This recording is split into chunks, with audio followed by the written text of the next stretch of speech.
Hello, everybody, and welcome back to That Real Texas Team Podcast, episode 46. And we are reacting to the Jets win over the Texans 21-13 on Thursday Night Football. My name is Curtis Brown. I'm the host of the channel. With me, as always, my resident co-hosts, Mike of Mass 3 Productions on YouTube. Go check him out, like and subscribe, notification bell. Down here at the bottom, we got Chris, a.k.a. Pac-Man Freestyle, a.k.a. Slim Chickens. Go check him out at That's Crazy Podcast and Talk. Like, subscribe, notification bell. Do the same thing here while you're clicking buttons. Like, subscribe, notification bell. We're at 2:30 at the time of this recording, and I'd like to see that number keep climbing. This was a game that happened, and it was ugly, and there was a chance that this was going to be the outcome. We talked about it, before. This was the defensive aspect of the game was entirely what showed up for both teams, honestly. The first half, it was all Texans defense.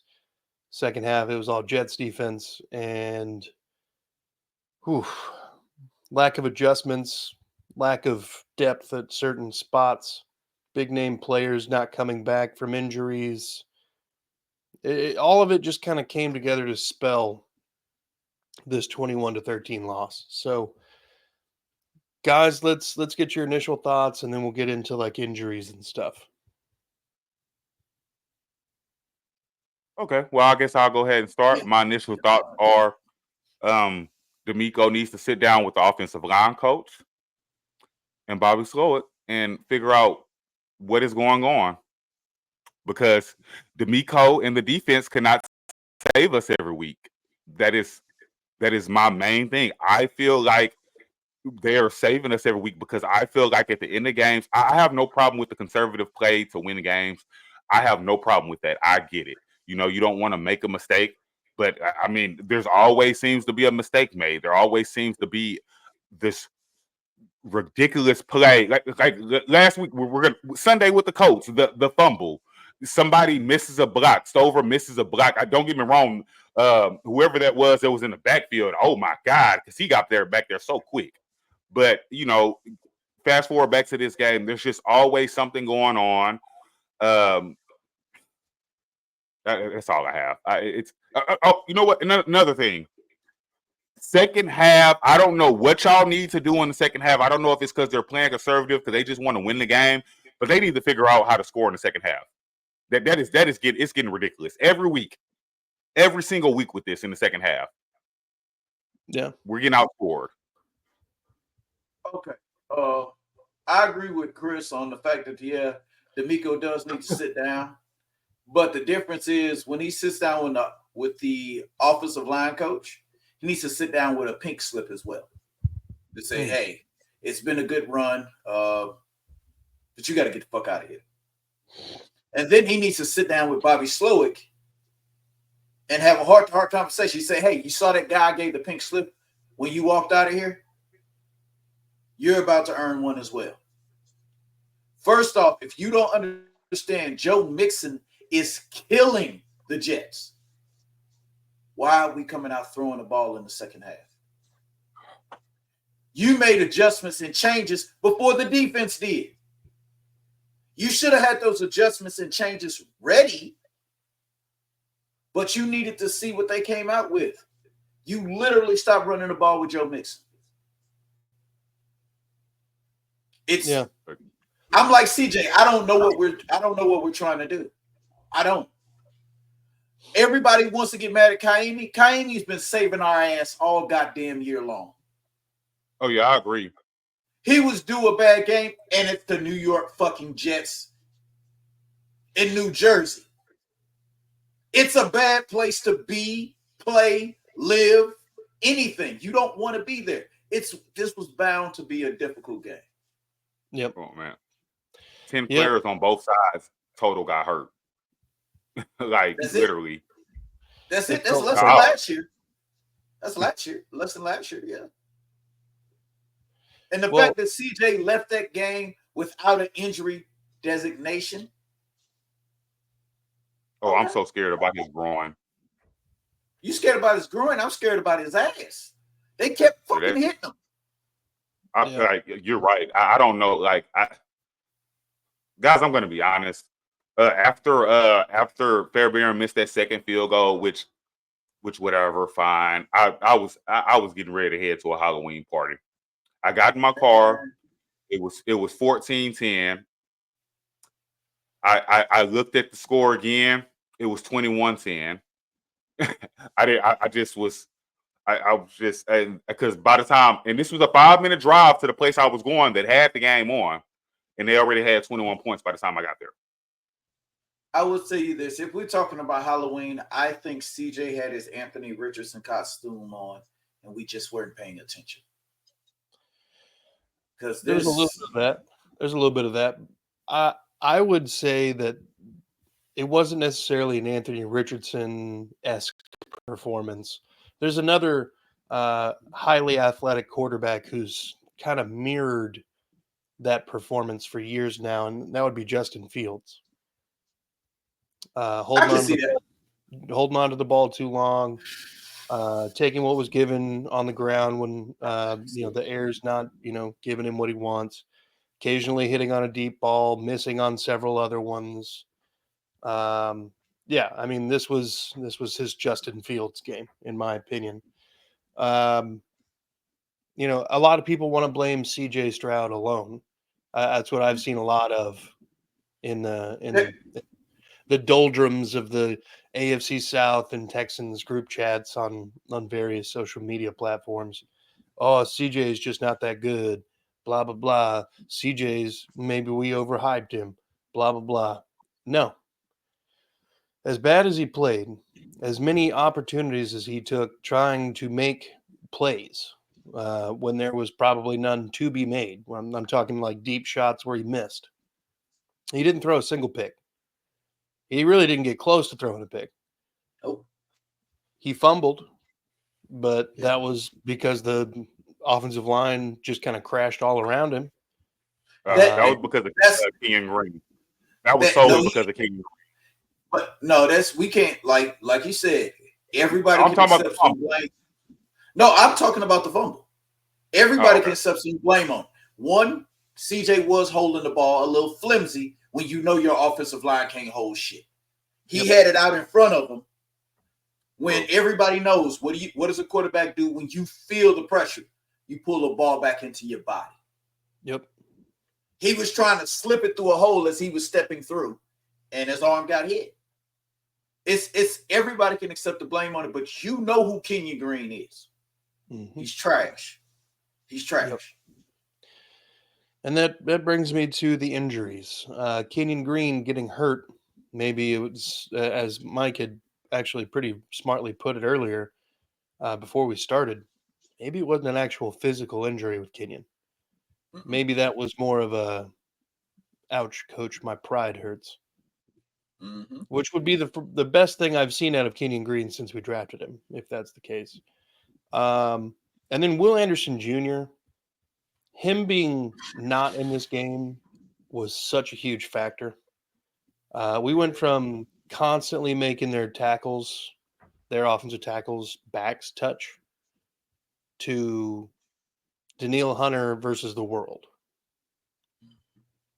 Danico Autry got to eat a little bit because of that, but Danico Autry is a defensive tackle now. He's a defensive tackle. When he went out to end, I saw the lack of a step. I saw the fact that Derek Barnett looked faster and quicker than him now. Yeah, but I'm watching Derek Barnett, and I'm watching him just guess. Like he's just guessing. Like he's not watching where the ball is going. He's lined up on their left tackle, and the ball is coming at him, and he's just like, all right, I'm going to shoot the inside gap on this one. That's why I hopefully something I'll see soon. You don't want to play Devin White at linebacker. Play him like they do that guy, Michael Parsons. Put him on the edge and let him rush. Especially if Will Anderson's going to be out a while. If this is going to be a major injury. I hope it's not, because he was on the sidelines doing all these drills. I thought he was going to come back at any time. He did not look good to me. I was surprised they even let him come back in the game. And that was probably a him thing that he wanted to go out there and play for his team. I don't think, like you said, I don't think he's as hurt as what they had said, but they know that goddamn turf in Jersey. Yeah. He's already hurt his ankle. Let's not risk it. Because we know we can mount a pass rush without Will Anderson. It ain't as if our pass rush just got turned into nothing. Because even with the fact that Daniil was getting double and triple teamed, Aaron Rodgers still smelled that man's aftershave. Yeah. He still was getting back there. It's just the problem of it is we weren't prepared on that other side. So they pulled up a stat during the game, and if you guys rewatch it, you should see it. At some point, they're talking about they pull up time to throw for each quarterback. And Aaron Rodgers was like 2.3 seconds, and CJ Stroud's was almost 4 seconds. Oh yeah, he had a lot more time, in my opinion, especially once Kendrick came in. I just think that I think that he was seeing ghosts, and I think that people, I think he was seeing ghosts, and people weren't getting open. Now, granted, he did miss Mitch on the touchdown. He missed him. I know he was throwing it to Hutch. We all saw who he was throwing it to, but he missed. Mechie was wide open. But let me ask you, why was Mechie? Why did he miss Mechie? If you were watching the whole game, Mechie wasn't getting open. There was a couple plays Mechie got open by accident. But literally, a guy would slip and fall, and he'd end up open. Yeah. But he wasn't beating his man. Hutchinson wasn't beating his man. The only person that was consistently beating their man was Tank. Yep. That's it. And we were afraid that might happen. If you, as a receiver, if you can't beat man coverage, you're a fucking tight end. Yeah. Essentially. And the fact that, there was several times during the game last night where they had the most beautiful pass protection pocket for CJ Stroud. I'm talking there was 5 yards of space any given time around CJ Stroud before anyone could even touch him. He had nowhere to throw it. Holding the ball, waiting for somebody to get open. That's how you know that there's a very large issue with not getting separation from your wide receivers. That's when you know that that's the problem. The other option in that scenario, Nico's not going to fix it. Do what? Nico's not going to fix it by himself. No. But hopefully, you'll get pretty damn close though. Hopefully, with Nico and Tank on the field, it's a little better looking. But it will be better. But will it be what we expected? We expected Mechie to make a step. We expected Hutchinson to make a jump. We know Robert Woods can't beat man coverage anymore. Yeah. We know that, but that's not those weren't our expectations for him. No. What a game, man. What a game. Let's go to risers and fallers here. Let's just kind of lean into the negative for a minute because we've got more negative than we do positive. Kenyon Green in the offensive line. When Kenyon Green and the offensive line were out there, Kenyon Green was getting his ass kicked every single pass blocking rep. Run blocking rep, he actually washed Quinnen Williams down a lot and worked that dude. Run blocking, Kenyon Green might be pretty damn solid. Pass blocking, Kenyon Green might be the worst ever. I mean, like a literal speed bump would be better than what Kenyon Green has given us most of the time in pass pro. We've already kind of harped on offensive line a lot. So if anything, the only thing I would say, Curtis, you can speak to this. When Kenyon Green's moving his feet, running forward, his balance looks great. His strength looks great. Yeah. But when he's pass blocking it, it's something like he has vertigo. Yeah. He's leaning either right or left every time he gets into pass protection. That's why Quinnen Williams was just saying, let me find his shoulder, hit that shoulder, he's going down. Yep, literally. That's all he kept doing to him. He never actually got bull rushed the whole game. He didn't have to. No.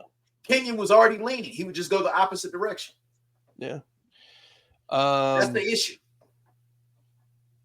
My next faller is Jalen Petrie, and it wasn't necessarily all his fault. I think a lot of it was they kind of left him out on an island a certain number of times, and then he was kind of exposed pretty quickly by Aaron Rodgers and Devontae Adams.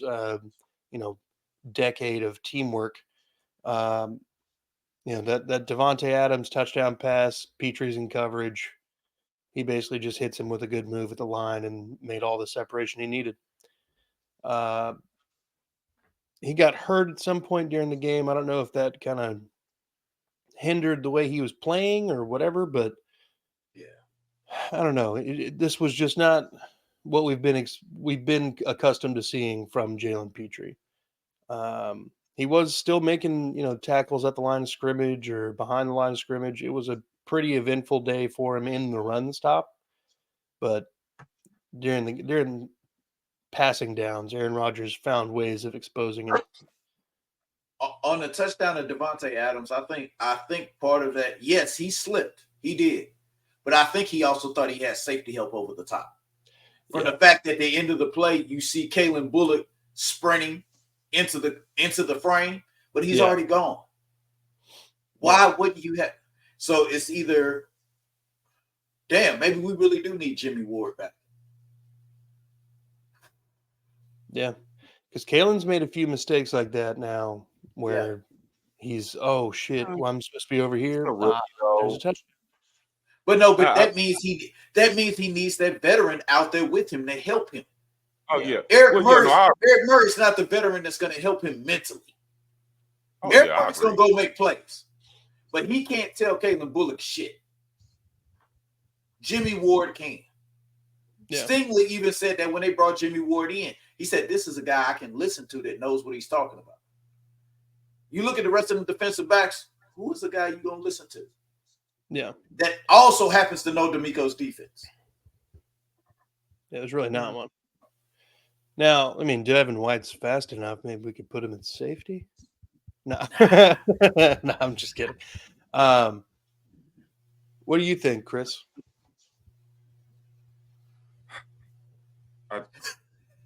Oh my God! Like I want to say pass, but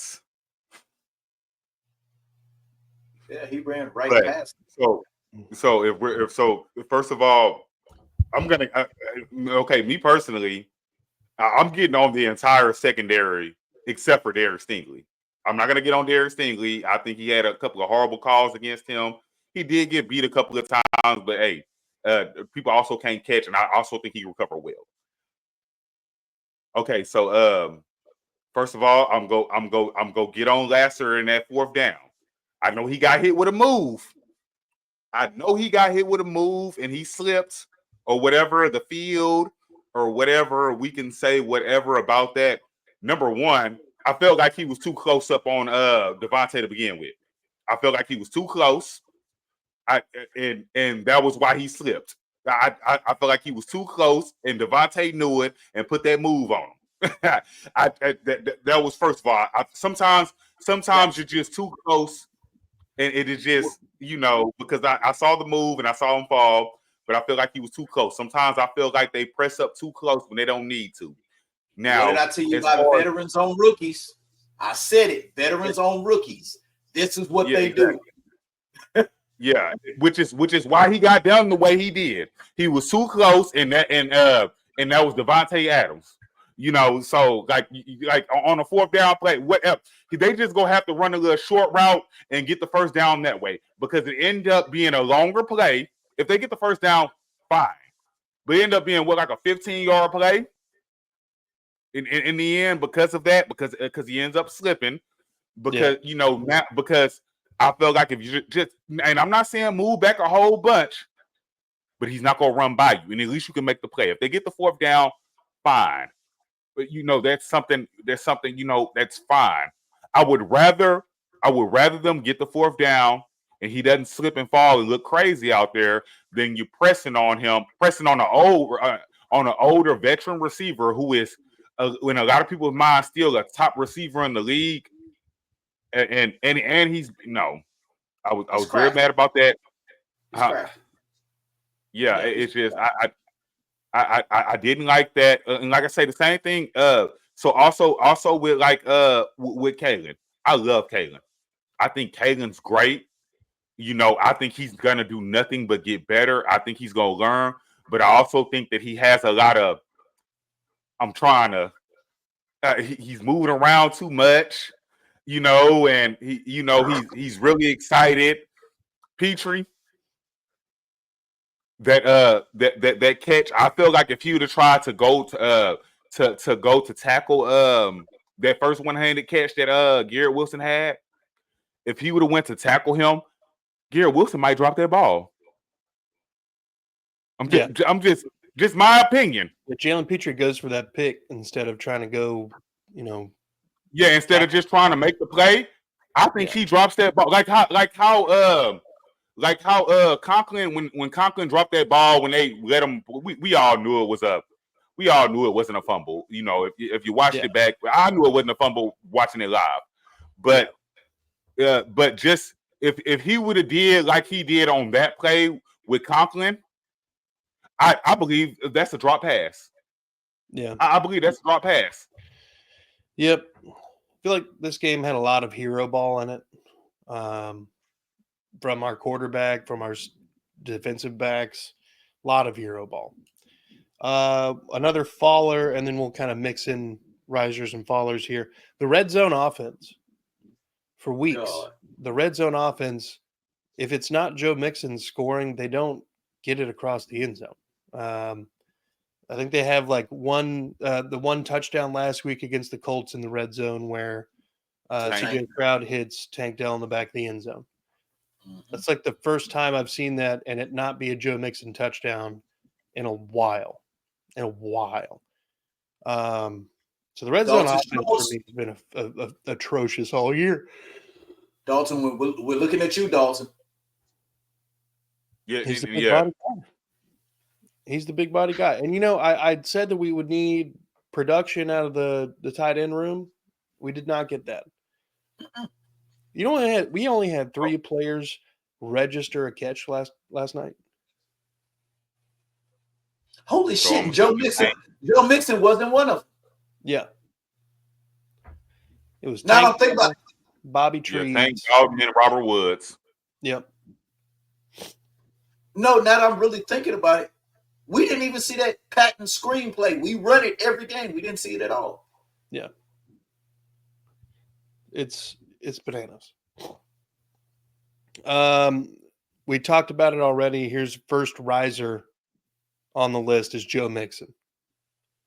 Joe Mixon is in the middle of like a career resurgence that we definitely did not see coming, but are very glad that it is happening. 6 touchdowns in the last 4 games for him. Every game he's gone wire to wire. He has gotten 100 yards. 3rd in the NFL in rushing yards per game. I mean, shit. Like He's missed 2 games. Missed 3 games. It was 3? Oh, yeah. Well, like 2.5. I mean, he came out in the Bears game, right? That's when he got hurt, right? Yeah, but he missed the next 3 games. Oh, it was the next 3? Yeah. Yeah, because we saw the guy that plays with the Vikings now. We saw him 3 games. Yeah. Because Dameon Pierce didn't play any of those 3 games either. But Joe Mixon is the model of consistency. He is the Houston Texans offense. He is what we missed last season. If we had Joe Mixon last season, not necessarily to say that they would be in a better position than they are right now, but can you imagine if they had Joe Mixon last season, all those times where they're turning to Devin Singletary or Dameon Pierce and getting, collective 50 yards on the ground between the 2 of them, that could have looked a lot different. Joe Mixon's the only guy earning his contract extension right now. Yes. And that's not Nico's fault. Nico's hurt, but correct. Of the guys playing, he's the only one earning it.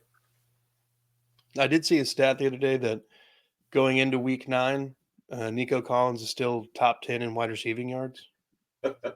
See, and he That's hasn't ridiculous. played. He was still number one, like at least a week after he got hurt, maybe 2 weeks. He was still number one. Back to the Fallers. Kaimi Fairbairn's third game with 2 missed field goals this season. Now, if am you I the look, only person that thought that short one was a gimme? I thought he had.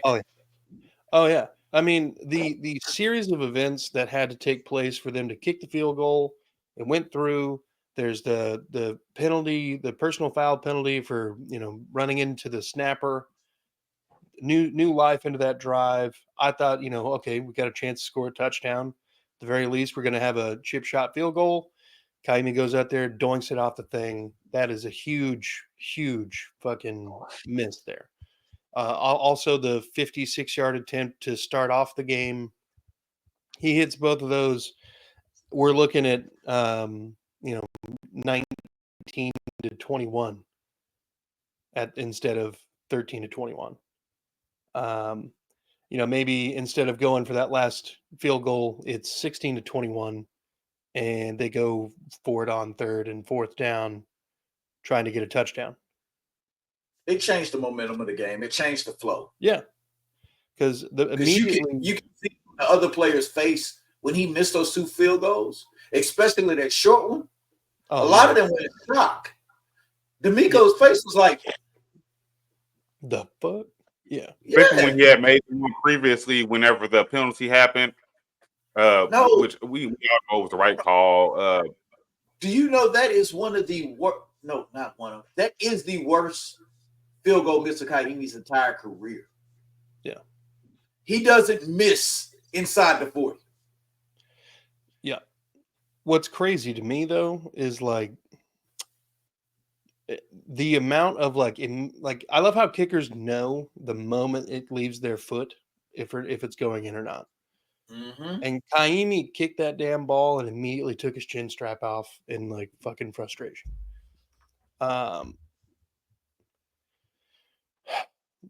This is what we get for putting. He told him all of the stock into Kaimi Fairbairn. This is what we get for, calling him, the goated kicker, because he started the season off like 9 of 10 from 50 plus. He's a human being. He's going to miss some shit. He missed some stuff that would have dramatically changed the entire complexion of this ball game. It's just annoying. I don't really blame him for the loss, but those things do definitely contribute to the lack of momentum flipping. they hurt. Back to a riser, Kendrick Green. I say he's a riser because we literally went from the worst left guard play to anything above that. I'm low on bar. Yeah. Low bar. Literally does not get the bar is the ground. Kendrick Green, thank God that you exist. Kenyon Green was 6 feet under that bar. Yeah. Now we're, I'm not going to sit here and tell you that Kendrick Green's, Quentin Nelson, but I'm going to say that he's a significant step in that direction, closer than Kenyon Green was. Average. That's all I asked for. Just be average. Just be average. And 10 days from now, when they take the field against the Lions, they're down their best pass rusher. They're down. They got some people hurt on that defense. Mm-hmm. But don't be surprised if they make a trade. I could see them bringing in a pass rusher. That's true. I can see that. I know one thing we're gonna do. We better be making trades. I wouldn't be surprised if we don't.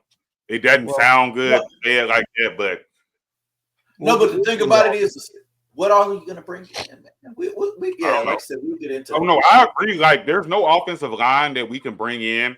Like before, I felt that way, but I agree with you. What you said earlier, that there's literally no offensive lineman that we can bring in that's going to fix the situation. I agree with you. We should do the switch around and and move Titus. I don't care if he ain't happy. You better want to win. But I think do the switch around and like, why are you calling me when I'm doing stuff? Sorry. People always want to call me when I'm doing stuff. Yeah, it's the nature of the beast. They're like, oh, he's busy. Perfect time to call. Because it threw me off. And I think they should switch stuff around. And I wouldn't even be mad if they trade for a receiver right now because before I was okay with it. I was okay with our receiver room. But nobody was getting open, and then when they were getting open, CJ wasn't seeing them open because he was expecting them not to get open. Right? Just be honest. That's just the way it goes, and like these guys need a shot in the ass or adrenaline, something. Sometimes bringing in another player that wasn't on the team with another level of excitement, a guy from a losing team going to a winning team. Oh yeah, they find that extra. Oh yeah. That you bring that guy in that has that energy. Maybe that's why you make a trade. But don't mortgage your future. Yeah. And we'll get into some names here in a second, but anybody over a fourth round pick, no. Yeah. No. Back to the fallers. I'm gonna do this one together. Bobby Slowick and to a lesser extent the Wildcat formation. Bobby Slowick at times last night didn't know how to adjust to what the Jets were doing. The offensive line obviously got a new piece in there. And when the new piece came in, the defense shifted the focus to another offensive lineman. And Bobby didn't know how to handle that. So beyond that, beyond not being able to scheme ways for your wide receivers to get open regularly or finding ways of moving the pocket for CJ. On a couple occasions, they would do that, and it would be wide open, but CJ would like just barely miss or whatever, or end up taking down and run with it. This is the most rushing yards in a game I've ever seen CJ have. It was like 59 yards on the ground. And he had a 25-yarder. I mean, that does kind of boost it up. We've never seen that before. Yeah, we never had to see him take it down and run with it that much. But Slowick, we were talking about this before the show. This is far and away the exact opposite season of somebody who needed to put on tape that they could be head coach material. This is the opposite of what you wanted to do. Bobby Slowick's either not going to be with this team next year because he's fired, or they're going to be taking a pay cut. Somebody's taking a pay cut rather than, sticking around. If we're talking about offensive coordinators, who are the best offensive coordinators in the NFL? Ben Johnson. Usually they're the head coach of a team. Well, no, it's not even that. If you look at them, most of the offensive coordinators, best offensive coordinators, are ex-quarterbacks. At one play or other. They may not have made it to the NFL as a quarterback, but even that guy in San Francisco used to be a quarterback. Yeah. McVay used to be a quarterback. Ben Johnson used to be a quarterback. Those guys know how to make adjustments. Doug Peterson. Well, like I said, you keep going. That's the thing. Yeah. We have a quarterbacks coach that used to be a quarterback. I'm just saying. Yep. It maybe you don't completely demote Bobby Slowick because from what I heard, his playbook is awesome. It's his play calling that we're questioning. Yeah. Gerard, you want to call plays for a game? Try it. At this point, it's not working the way you're doing it. Yeah. Try something else. Try something else. And that way, everybody stays employed, at least this year. Yeah. All right. Well, look, let's end this segment on a positive note. This was far and away Tank Dell's best game on the season.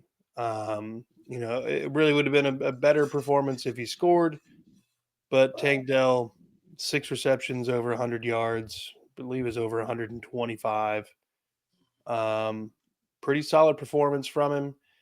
There was definitely opportunity for those numbers to be a lot larger, but it just wasn't in the cards last night. The Jets defense, hats off to them. They knew what we were going to try to do in that second half, and they were able to shut it down pretty quickly. And then when we tried to pivot, they just brought like 7 or 8, and their offensive line was cooked. So, yeah. Oh God, it's too many. It's too many. I don't know what to do. Yeah, I'm gonna hold the ball. That's what I'm gonna do. All right, let's go ahead and get into some of these trades because obviously that's a big topic of discussion. We'll start with the wide receivers that have been rumored to be linked to the Texans. Starting with the top of the marquee names, Tyreek Hill. Still How would trying to we figure out feel how. about it? Obviously, the cost would have to be, favorable. He was sent to Miami for a first-round draft pick. I don't think at 31, 32 years old, he still garners a first-round draft pick. But like a third or a fourth for Tyreek, are you guys going to be upset about it? Fourth, I say a fourth. with a condition. Fourth with a condition to make it a third. If he helps the team make the playoffs, and I mean he helps the team make the playoffs. Not, and then we're not saying, and I don't really mean make the playoffs because it would have to be pretty fucking bad for them not to make the playoffs at this point. Yeah, but if he's Yeah. a long collapse. Yeah, especially with Jacksonville Jaguars. Minnesota this week. And I'm not saying that they can't beat them. They'll have Flacco playing, but they'll also have Flacco playing. Yeah. So, No, I know Brian Flores has been looking up. But no, I agree with you. I think a fourth, on the condition that it can become a third if he helps them make the playoffs. Because Miami's not going nowhere. They were bad without Tua. I understand they barely lost that game last week, but they still lost. It's still an L. They still lost last week. Tua is who they think it is. Yeah, and the thing about it is, like Tua needs to retire. I know that's not our team, but we're all talking about one of his receivers. Tua needs to retire, and he is an old receiver. But the thing about it is, how do you afford him? Easily. They actually have the money to do it. Well, here's another thing. The Jaguars traded Cam Robinson, who had a $21 million this season, contract. They traded him to the Vikings, and the Vikings ate $14 million of it, and the Jags ate $7 million. Exactly. So, like, the trade compensation usually is where they kind of recoup whatever they lost in money. So, if they want the Texans to eat that entire contract, then that pick is, instead of a third or a fourth, it's a fourth or a fifth. Mm-hmm. And if the Texans don't want to do that, then it's a third or a fourth, and they split the contract some way. But and the thing is, after redoing Stephon Diggs' contract, we do have the money to cover the whole damn thing if we really wanted to. Yeah. We have it. There's a way to do it. Yeah. Well, and Casario's not afraid of wheeling and dealing at any point. Staying in the wide receiver room, Mike Williams. We obviously just played him last night. He had a couple decent catches. But Mike Williams is presumably wide receiver 3 or 4 in the Jets organization, with Devontae, Garrett Wilson, and then Alan Lazard and some of these other guys. Malachi Williams might be wanting to find somewhere where he can get more targets and, make a name for himself. He was allegedly not happy when Devontae Adams got traded. Hey, so you being generous. You being generous. Yeah, you are being generous. Yeah. How would you feel if Mike Williams was Texas tomorrow? So you mean getting 6th round pick is that's the highest I would go for a guy that they really don't want? The only reason he played last night was because Alan Lazard was hurt. That's the only reason he played. My point exactly. Like, and like I said, you're being generous. He's already. No, I'm surprised he isn't injured now. Like I'm completely surprised Mike Williams is not injured. And the thing is, it's disrespectful to say anything below a 6 because the man is still a NFL level wide receiver. Oh, I know. Is he worse? Is he worse than Robert Woods? I don't know. He probably come here and be about the same. We don't know. I actually see him being about the level of a guy we let go to Washington because we got rid of Noah Brown. That's what I see him being. It's Noah Brown because he's another one of these wide receivers that's a big body wide receiver that can block. Yeah, but I feel like he's got way more athletic upside than Noah Brown does, and that would be my saving grace for him. Mm-hmm. All right, look, let's talk about this last name that has been linked to the Texans, and this is a different position altogether. Andrews Pete. He is 29, 30 years old. He has played left tackle and he has played left guard. Through most of his career, he has been a guard. His best season as a pro so far has been at left tackle. However, the Saints have drafted younger bodies, and Andrews Pete, due to injury, lost his job and has not been given his job back because the guys who replaced him have been playing phenomenally. Andrews Pete would be someone I think we could bring in and has been linked to us for about a 6th round draft pick.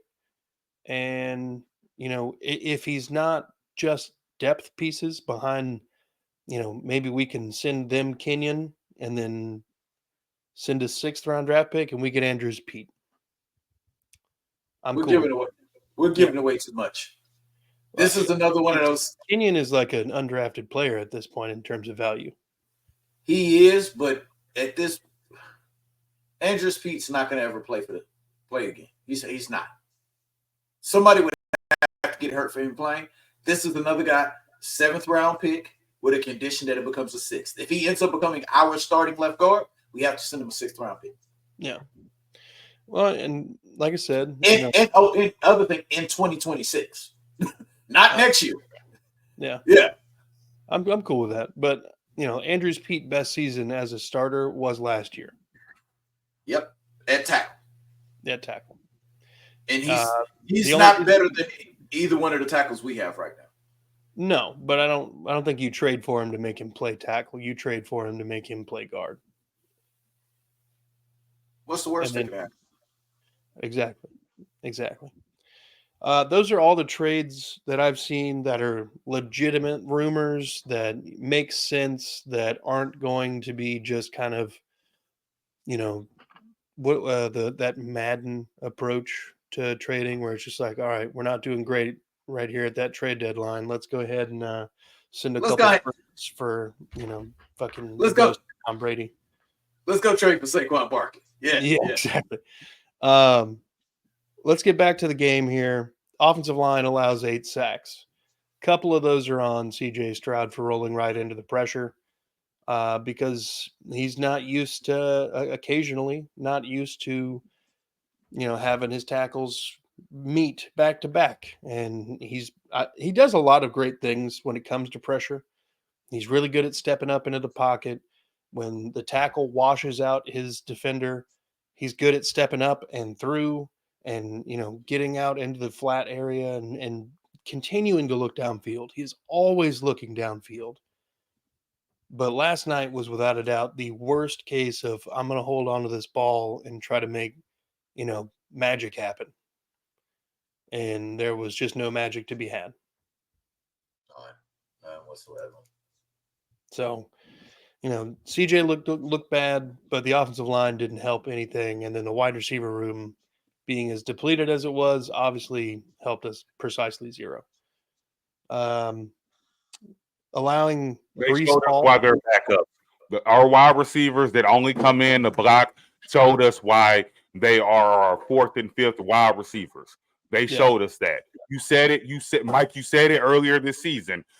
I want to see more from Hutch. I want to see more from Mechie. But I know when they're coming in, what they're doing, they're coming in to block. They're not coming in to catch the ball. And I completely agree with that because they can't get open.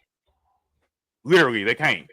So I agree with Mike wholeheartedly with what he was saying earlier because they can't get open. I wanted to give them a chance. Even X-Men. I thought X-Men was going to have a big game. He didn't. I saw him struggle to get open with a linebacker on. That's what let me know we were in deep shit. Yeah. It's not a Devin White linebacker. It's the backup linebacker, and you're struggling to get free from him. Yeah. Not a good showing last night. Thank God for this 10-day rest before Detroit, because we're gonna need it. Yeah, but I think we're gonna see like a big splash because of what trade deadline's the 5th. We're gonna see like some crazy I think we're gonna see a crazy splash. We just don't know what it's gonna be yet.